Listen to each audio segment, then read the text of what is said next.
पुरय पुरय नमः।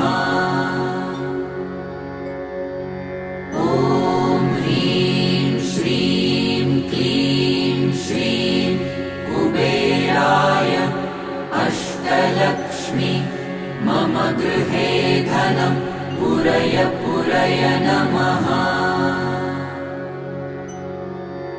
ॐ ह्रीं श्रीं क्लीं श्रीं कुबेराय अष्टलक्ष्मी मम गृहे धनं पुरय पुरय नमः।